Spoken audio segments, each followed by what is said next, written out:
Hello friends, आप सभी लोगों का स्वागत है आपके अपने YouTube channel math classes with Javed sir में। तो फ्रेंड्स, आज हम डिस्कस करेंगे 7 मार्च 2025 के मोस्ट इम्पोर्टेंट करंट अफेयर्स के क्वेश्चन को। तो आप इस पूरे सेशन को लास्ट तक ज़रूर देखिएगा। और अगर आप हमारे वीडियो को पहली बार देख रहे हैं तो चैनल को सब्सक्राइब करना ना भूलें, ताकि हमारे द्वारा कुछ भी अपडेट किया जाए उसका नोटिफिकेशन आपको सबसे पहले मिल सके। और इस वीडियो का पीडीएफ आपको हमारे टेलीग्राम चैनल पे मिल जाएगा, जिसका लिंक वीडियो के डिस्क्रिप्शन में दिया गया है। आप उसे वहां से इजीली डाउनलोड कर सकते हैं। तो चलिए आज के सेशन को करते हैं स्टार्ट। तो सेशन को स्टार्ट करने से पहले पिछले दिन जो हम लोगों ने करंट अफेयर्स पढ़ा था उसका क्विक रिवीजन कर लेते हैं। जिसमें पहला प्रश्न है, किसे लगातार 7वीं बार बार काउंसिल ऑफ इंडिया यानी बीसीआई के अध्यक्ष के रूप में नियुक्त किया गया? तो मनन कुमार मिश्रा को नियुक्त किया गया है। हाल ही में किसे नवरत्न का दर्जा मिला है? तो Indian railway catering and tourism corporation यानी आईआरसीटीसी और इंडियन रेलवे फाइनेंस कॉरपोरेशन यानी आईआरएफसी को सरकार ने नवरत्न का दर्जा दिया है। हाल ही में राष्ट्रीय वन्यजीव बोर्ड की 7वीं बैठक का आयोजन कहाँ किया गया? तो इस बैठक का आयोजन गुजरात में किया गया है। क्रिस्टियन स्टोकर किस देश के नए चांसलर बने हैं?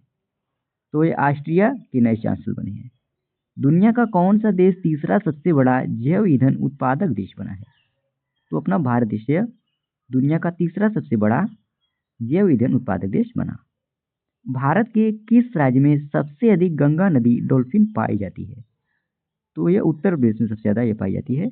और इनकी संख्या की बात करें तो 2397 नदी डॉल्फिन उत्तर प्रदेश में पाई जाती है। इंडोर शॉट पुल में 16 मीटर की दूरी पार करने वाली पहली भारतीय महिला कौन बनी है? तो कृष्णा जयशंकर बनी है। हाल ही में अंतर्राष्ट्रीय निरस्त्रीकरण और अप्रसार जागरूकता दिवस कब मनाया गया है? तो यह दिवस अभी हाल ही में 5 मार्च को मनाया गया। अब चलिए हम लोग आज के सेशन को कवर कर लेते हैं, जिसमें आज का पहला प्रश्न है, रिजर्व बैंक ऑफ इंडिया ने नए एग्जीक्यूटिव डायरेक्टर के रूप में किसे नियुक्त किया है? तो डॉक्टर अजीत रत्नाकर जोशी को नियुक्त किया गया है, यानी डी ऑप्शन सही हो जाएगा। आइए क्वेश्चन से रिलेटेड इंपॉर्टेंट पॉइंट कवर कर लेते हैं। तो फ्रेंड्स, भारतीय रिजर्व बैंक यानी आरबीआई ने डॉक्टर अजीत रत्नाकर जोशी को नए कार्यकारी निदेशक के रूप में नियुक्त किया है। और इनका कार्यकाल फ्रेंड्स 3 मार्च 2025 से प्रभावी है। इस प्रमोशन से पहले friends Joshi department of statics and information management में प्रिंसिपल एडवाइजर के रूप में इन्होंने काम किया है। कहने का मतलब है फ्रेंड्स कि अजीत रत्नाकर जोशी इससे पहले डाटा एवं सूचना प्रबंधन विभाग में प्रधान सलाहकार यानी प्रिंसिपल एडवाइजर के रूप में इन्होंने काम किया था। ओके। और अब ये फ्रेंड्स अक्षय एवं सूचना प्रबंधन विभाग तथा वित्तीय स्थिरता विभाग की जिम्मेदारी संभालेंगे। और आपको जानकारी के लिए बता दें फ्रेंड्स, इन्हें आर्किटेक्चर, सूचना प्रौद्योगिकी और जोखिम प्रबंधन में 30 वर्षों से अधिक का अनुभव है। अब बात कर लेते हैं भारतीय रिजर्व बैंक यानी आरबीआई के बारे में। तो यह फ्रेंड्स भारत का केंद्रीय बैंक है जो देश की स्मारक नीति, वित्तीय स्थिरता को नियंत्रित करता है। इसकी स्थापना 1 अप्रैल 1935 ईस्वी में हुई थी। इसका मुख्यालय महाराष्ट्र की राजधानी मुंबई में स्थित है। इसके वर्तमान गवर्नर संजय मल्होत्रा हैं। अच्छा फ्रेंड्स, आज के सेशन में 3 क्वेश्चन आपका अपॉइंटमेंट से रिलेटेड है। और इन तीनों क्वेश्चनों को रीड करने के बाद हम लोग जितनी भी नई नियुक्तियां हुई हैं उनका रिवीजन करेंगे। ओके, तो पहले प्रश्न देख लेते हैं। किसे सरकारी ई मार्केट प्लेस का सीईओ नियुक्त किया गया? तो अजय भादु को नियुक्त किया गया, यानी बी ऑप्शन सही हो जाएगा।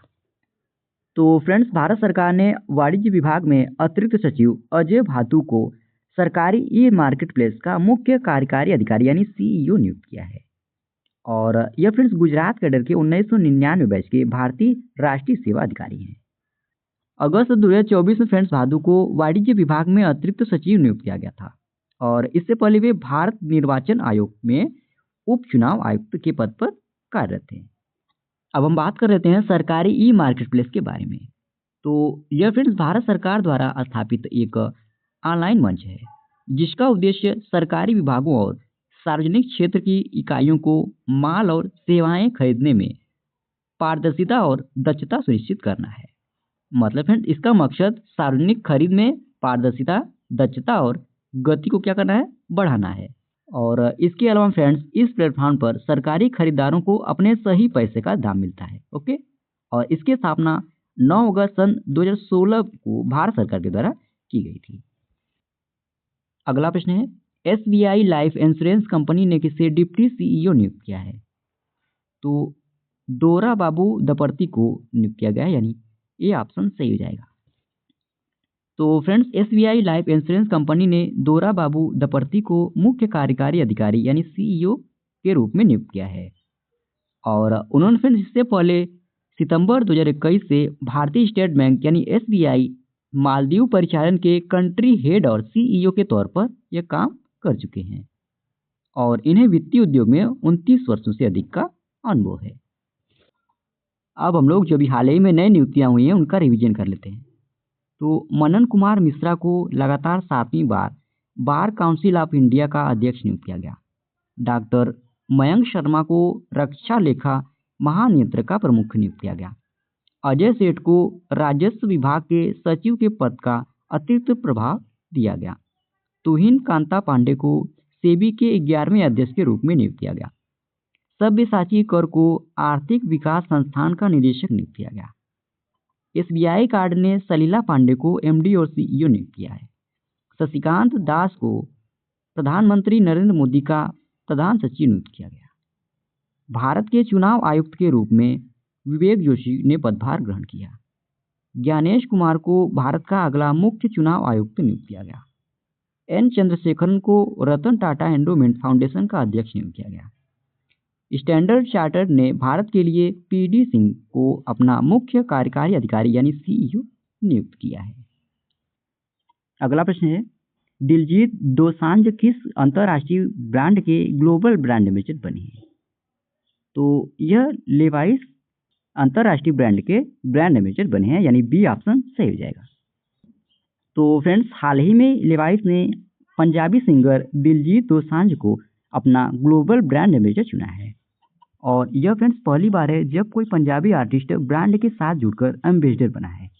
और लेवाइस फ्रेंड्स यह एक जीन्स बनाने वाली अमेरिकी कंपनी है। इसकी स्थापना साल 1853 में जर्मनी के माइग्रेंट लेवी स्ट्रोस ने की थी। ओके, अच्छा फ्रेंड्स अभी हाल ही में जो ब्रांड एम्बेसडर बने उनका हम लोग रिवीजन कर लेते हैं। तो पीवी सिंधु प्यूमा की ब्रांड एम्बेसडर बनी। नीरज चोपड़ा यह भारत पेट्रोलियम के ब्रांड एम्बेसडर बने। मनु भाकर को हरियाणा बेटी बचाओ बेटी पढ़ाओ अभियान के लिए ब्रांड एम्बेसडर बनाया गया। नरेंद्र कुमार यादव को फिट इंडिया मूवमेंट का ब्रांड एम्बेसडर बनाया गया।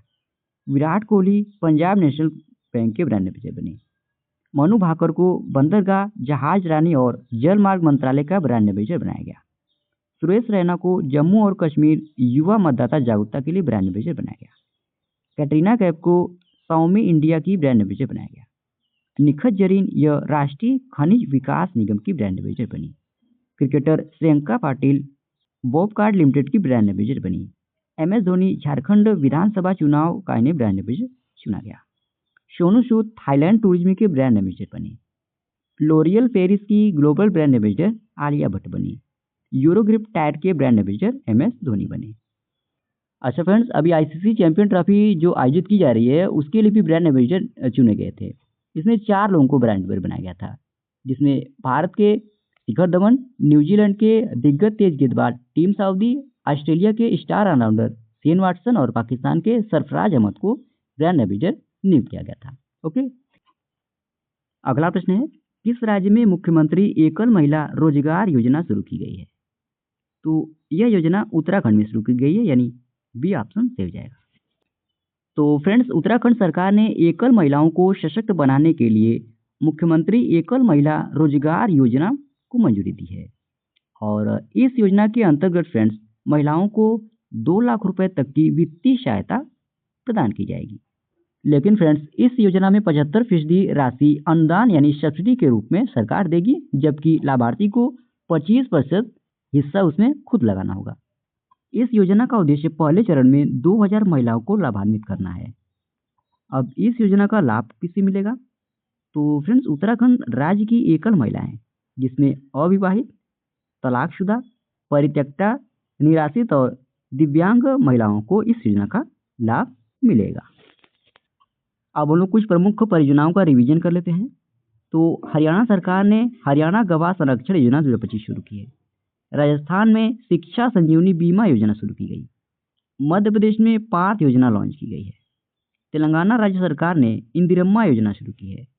वीरांगना योजना और मोगेल्हा जिया यानी मेरी प्यारी बेटी, यह दोनों योजना उड़ीसा में शुरू हुई है।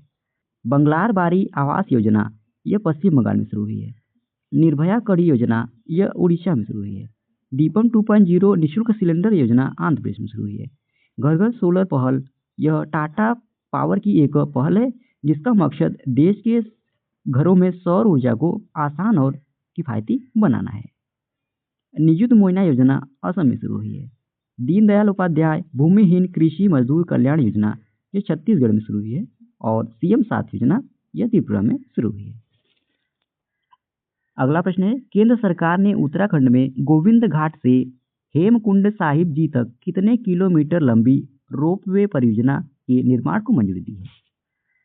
तो इसका सही विकल्प हो जाएगा ए। तो फ्रेंड्स, केंद्र सरकार ने उत्तराखंड में गोविंद घाट से हेमकुंड साहिब जी तक 12.4 किलोमीटर लंबी रोपवे के निर्माण की परियोजना को मंजूरी दी है, जो राष्ट्रीय रोपवे विकास कार्यक्रम पर्वतमाला परियोजना के तहत एक महत्वपूर्ण कदम है। और इस परियोजना को संरचनात्मक आर्थिक मामलों की समिति ने 2730.13 करोड़ की लागत से मंजूरी दी है। अब बात कर लेते हैं हेमकुंड साहिब जी के बारे में। तो यह फ्रेंड्स एक प्रतिष्ठित सिख तीर्थ स्थल है जो उत्तराखंड के सीकर जिले में 15,000 फुट की ऊंचाई पर स्थित है। और फ्रेंड्स, यह तीर्थ स्थल तीर्थयात्रियों के लिए लगभग 5 महीने, जिसमें मई से सितंबर तक ये खुले रहते हैं। और लगभग फ्रेंड्स इसमें 1,50,000 से 2 लाख तीर्थयात्री यहाँ पर आते हैं, जो अपनी समृद्ध जैव विविधता के लिए यह प्रसिद्ध है। अगला प्रश्न है, 42वीं राष्ट्रीय सीनियर रोइंग चैंपियनशिप का आयोजन कहाँ किया गया? तो इसका आयोजन मध्य प्रदेश की राजधानी भोपाल में किया गया, यानी डी ऑप्शन सही हो जाएगा। तो फ्रेंड्स, 42वीं राष्ट्रीय सीनियर रोइंग चैंपियनशिप का आयोजन मध्य प्रदेश की राजधानी भोपाल में किया जा रहा है। और इस 5 दिवसीय नेशनल चैंपियनशिप का आयोजन 3 मार्च से स्टार्ट हुआ है और 7 मार्च तक इसको आयोजित किया जाएगा। ओके। और यह फ्रेंड्स प्रतियोगिता भोपाल स्थित राज्य जल क्रीड़ा अकादमी बोट क्लब में आयोजित की जा रही है।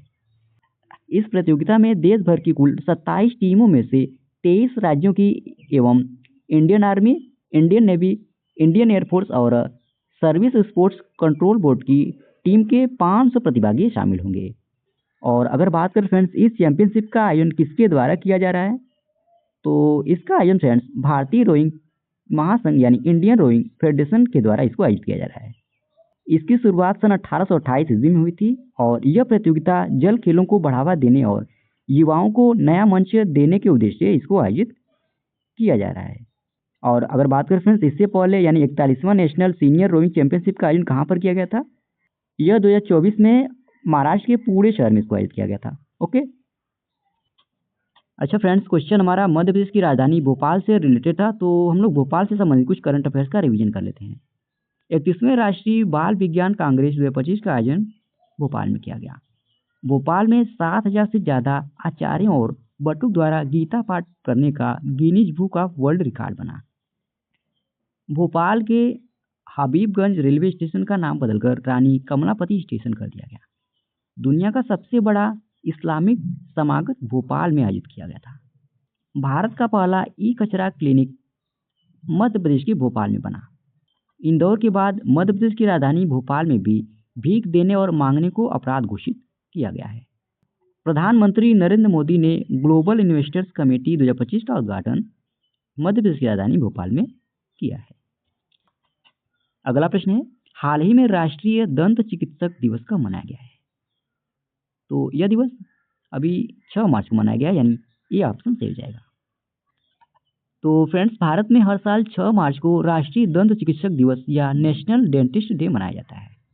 और इस दिवस का उद्देश्य फ्रेंड्स दंत स्वास्थ्य के महत्व के बारे में जागरूकता और दंत चिकित्सा दिवस की कड़ी मेहनत और संकेत देना इस दिवस का उद्देश्य है।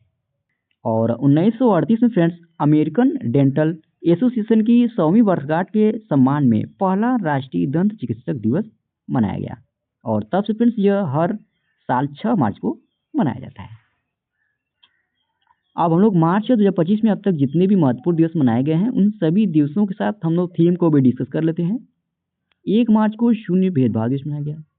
थीम थी हम एक साथ हैं। 1 मार्च को फ्रेंड्स विश्व नागरिक सुरक्षा दिवस और विश्व समुद्री घास दिवस मनाया गया। 2 मार्च को विश्व किशोर मानसिक स्वास्थ्य दिवस मनाया गया। 3 मार्च को विश्व वन्यजीव दिवस मनाया गया और इस दिवस की थीम थी वन्य जीव संरक्षण, वित्त, लोगों और गृह में निवेश। यह दिवस की थीम थी। 4 मार्च को राष्ट्रीय सुरक्षा दिवस मनाया गया और इस दिवस की थीम थी विकसित भारत के लिए सुरक्षा और कल्याण महत्वपूर्ण है। 5 मार्च को अंतर्राष्ट्रीय निरस्त्रीकरण और अप्रसार जागरूकता दिवस मनाया गया। तो इसी प्रश्न के साथ ही ये आज का हमारा डेली करंट अफेयर्स का सेशन समाप्त होता है। आशा करते हैं आज का आपको सेशन अच्छा लगा होगा और इस वीडियो का पीडीएफ आपको हमारे टेलीग्राम चैनल पे मिल जाएगा, जिसका लिंक वीडियो के डिस्क्रिप्शन में दिया गया है। आप उसे वहाँ से इजीली डाउनलोड कर सकते हैं। और अगर आप हमारे वीडियो को पहली बार देख रहे हैं तो चैनल को सब्सक्राइब करना ना भूलें, ताकि हमारे द्वारा कुछ भी अपडेट किया जाए उसका नोटिफिकेशन आपको सबसे पहले मिल सके। और इस वीडियो में लास्ट तक बने रहने के लिए धन्यवाद। आज के लिए इतना ही। जय हिंद, वंदे मातरम।